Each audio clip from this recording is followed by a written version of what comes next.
Now this is the course content. Okay, the first topic, let me tell you this. Now if we have to learn rocket science, what should we learn first? All right, now I was asking you a simple question. If we have to understand rocket science, what should we understand?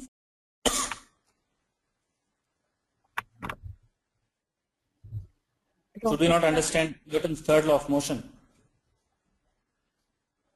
For every action there is an equal and opposite reaction. Only if we understand that will we be able to understand rocket science. So we must first, before we move into the roles and responsibilities of a business analyst in an IT setup, it is very important for us to first understand this very term called business analysis or business analyst.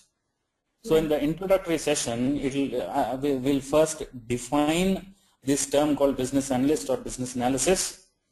Then slowly look into the various roles and responsibilities that a business analyst will have to play in his or her organization.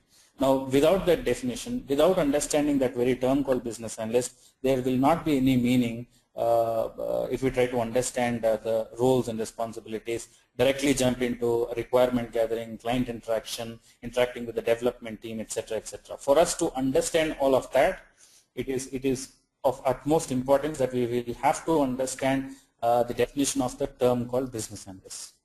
Right. Okay. Now, to give you an introduction, to make you understand who a business analyst is, let me tell you this. With respect to any software project, Havila, there are two important stakeholders. Mm-hmm. Okay. On one end, we have the business client, okay, who will be performing their day-to-day operations. The client can be into any area of business. The client can be into pharma, the client can be into aeronautics, the client can be into automobile, it can be into banking, the client can be into any area of business. But based on the area of business, they might be facing few certain challenges while performing their day-to-day operations. Okay, and hence they realize the need for some kind of a software application that will help them in overcoming the challenges that they would face, and hence they approach a software company. Right? In the software company, they would certainly be all the programmers, developers, all the technical people who will have to create, who will be creating certain software applications that will help the client in overcoming their in overcoming the challenges that they are facing.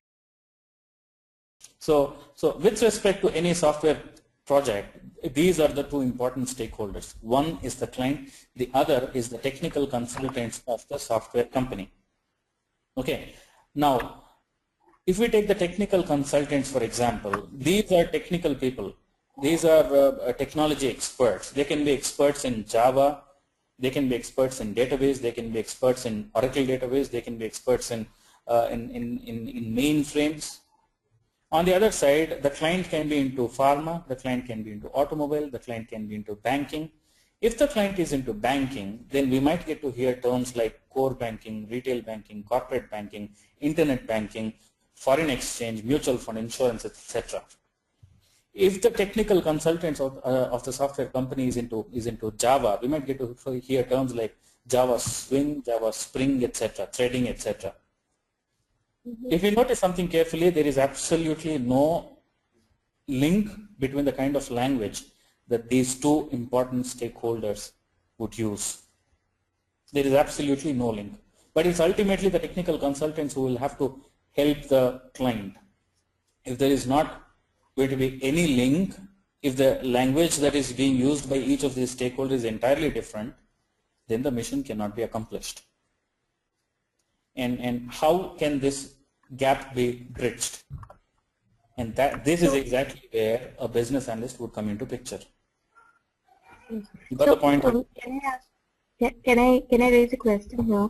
Yes, if I can understand, I'm still not able to get it. I mean, our business analyst will be working closely with the technical person, or will he be closely working with him that he needs to take his decision, or is it? You just explained me about technical person, right, just now. Okay. Now, the business analyst, as I've just told you, will have to act as an intermediary, will have to act as a mediator between the client and the software company. That's the important role of a business analyst. Okay. Now it's All right. client's need, it's the client requirement that will have to be translated in the form of a software application. For example, let me give you an example at this stage. If a client is into banking, and if that bank does not have a website for itself, okay, let's say that bank has not, a particular bank has not got a website for itself. Now they want a website. Now who will they go to? It's obviously the software company that the bank will go to, right? Now within the software company, it's ultimately the developers who will have to create the website for the client. Yes. Now that website can be based on HTML, based on Java. I don't know what it is based on, but if it's on Java, then these people are aware of Java. But the requirement of the client is that they need a website. They want a robust website. They want an attractive website for themselves. They want internet banking facility to be integrated with the website. They want internet banking. They want core banking. But these terms might not be understood by the Java developers, by the technical people, isn't it?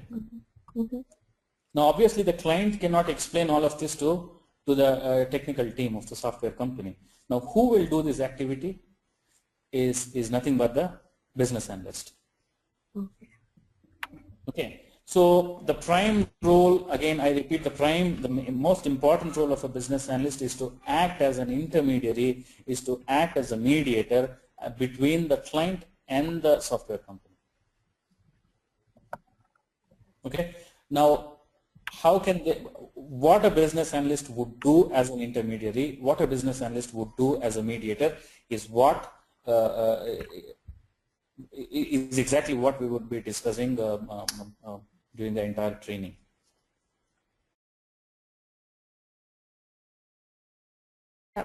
So what I understand is he gathers the information or the requirement and he tries to analyze and give the requirement, right? Absolutely. Absolutely. Okay. Yes. Got it. He first gets in touch with the client. Right. He or she will have to spend quality time with the client, interact with the client. If and one more thing, if the business analyst or if anybody has to interact with the client and understand their requirement, they must first understand that business. Yes. Isn't it? Yes. For example, if you are aware of the healthcare industry, and if you go and meet a banking client, will you be able to understand anything? No. No. So you must essentially be somebody from a banking background. Or even if you do not have a banking background, at least you must be aware of the banking business. Exactly. Got you. Yes. So that's the underlying concept. Any business analyst must be strong in at least one business area. Okay. Only then we will be able to interact with the client. Only then we will be able to understand what the client is talking. And then once we understand their requirements, it's all about translating those requirements to the software company in what way? In a way that everybody can easily understand. Even the technical people can easily understand those requirements. Okay, hope that's clear enough. Yeah, now that's introduction to business analysis. We'll be discussing more about this in the actual session. As I've told you, we'll define who a business analyst is. We'll try to understand the various nitty-gritties about business analysis, and then it's called as system development lifecycle or software development lifecycle. Now, as human beings, we have our own life cycle. We are born, we grow up, we go to college, we start our professional life, we start earning, we enjoy our bachelor life, and then we might get married, get kids, we put up our own family, we might purchase property, we retire, and then wherever we are in the world, we might go to the Himalayas to spend the rest of our lives. Right. Isn't it? And then the eventuality, which is nothing but death. If you believe in rebirth, we are all reborn. Yes. Isn't it? These are the various events that would typically happen in anybody's life. How it happens, the way in which it happens might differ, but these are pretty much the the common events that would happen in anybody's life. So similarly, there are certain stages in the software development life cycle also. With respect to any software project, there are certain events, and these events would remain the same irrespective of the nature of the project. So to start with, the first stage in any software project is called as the project initiation or the project kickoff. Okay, this would happen once the client approaches a software company, explains, once the client would explain their exact need, and then the software company analyzing whether they can handle the project or not, and then if they give a green signal, that's when a contract would be signed by both the parties. Okay, a contract would be signed by the client, between the client and the software company, top management of both the client's company and the software company. Now, that's when the project is said to be initiated or kicked off. That's the first stage in any software project. That's the yeah. I'll come to that. I'll come to that very soon. Yeah. Now, soon after this, soon after both the parties have agreed upon something, the immediate thing that will have to happen is that somebody from the software company must go and meet the client, talk to the client, understand the client's business first, hence be able to understand the various requirements or the challenges that are being faced by the client. Now, that's called, this stage, the second stage is called as the requirement gathering stage. It's called as requirement gathering or requirement elicitation. That's the second stage.